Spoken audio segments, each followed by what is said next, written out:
Hi there, I'm Michael Coleman, and today I have here a couple of bits from the Great Exhibition of 1851. Firstly, here is a souvenir plate, and if anyone doesn't know what the Great Exhibition of 1851, it was something devised, and a figurehead was Queen Victoria's husband, Prince Albert, in fact, it says here, this is an engraving from the time of the Great Exhibition, which was in Hyde Park, and obviously 1851, designed by Paxton, the great designer. And here it says, the Great Exhibition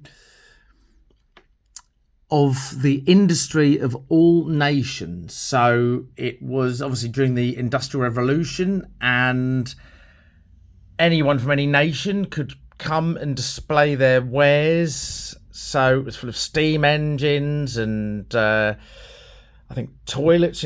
They were new at the time. I think it had a public toilet there, which was very novel there. I think you could pay to go and use it, I believe. And this was so big, this, as I say, it was prefabricated and built on site, designed by Paxton, the great greenhouse designer, who designed many large greenhouses, one being at Kew Gardens in southwest London. As you can see, it was made out of glass and metal, and so large that it actually had trees growing inside it that had been there in the park, and they just built around it. Really was truly momentous. And it's a lovely plate, this one. Obviously horses, you can see, again depicting the time, the era. It actually has the stamp on the back is actually a crown. It does look like the royal crown, so I don't know too much about that. Maybe because it was a partially royal endeavour. Has got the coat of arms at the top of the engraving, and you can see the throngs of people there. Look how they're all magnificently dressed as they did in that era. And everything very, very ornate. And it was so successful, they promised the people of the area that it would only be there for a year and then it would be gone.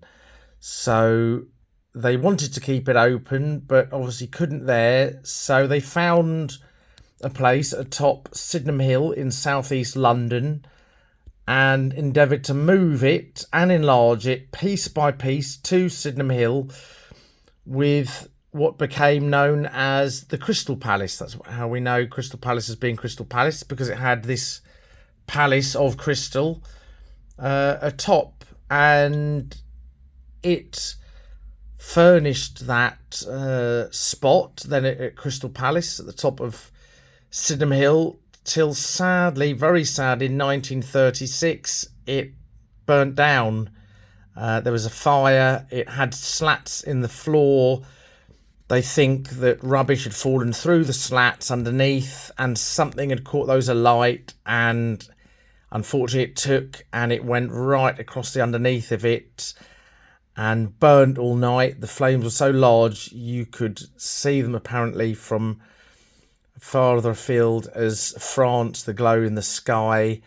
I know people came out of their houses from very far afield looking at the sky that was red, and sadly by the morning literally not much was left. The two water towers designed by Brunel to power all the fountains there, they were standing because they weren't attached to the building.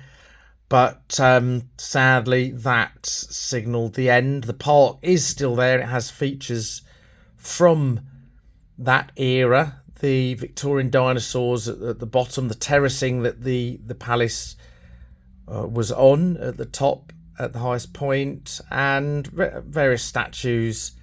A basin of one of the fountains is there. And if you're interested in this, there is a museum in one of the only original buildings left, which is somewhere at the side. There are a lot more remnants. I think there's what used to be the aquarium. Parts can still be seen. There's a vaulted ceiling under the road that used to lead to the road to the station, the high level station. It had 2 stations feeding it there, but really was something, and still would be. North London had their version, which was Ali Pali, which is still there, and also suffered its own fires, one being just days after it was built, about 18 days after it was built. Ali Pali burnt down and had to be rebuilt completely. It burnt. There was not much around, so it was very difficult to put it out. They did build it again with large water tanks up above, should it happen again. And both of these buildings, Crystal Palace and Ali Pali, they developed television.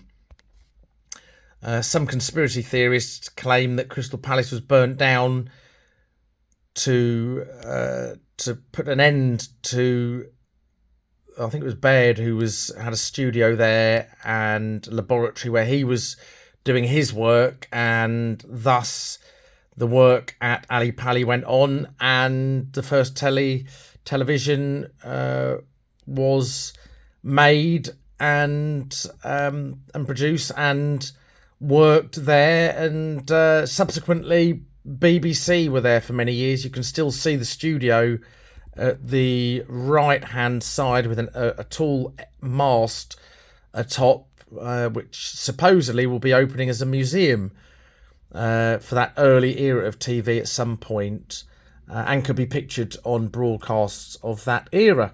Anyway, I hope you enjoyed that little slice of history, Victorian and other British history from that era. And if you did, well, I'm glad you did. And please like and please subscribe if you want to see anything else similar. Thank you very much. All the best for now. Bye.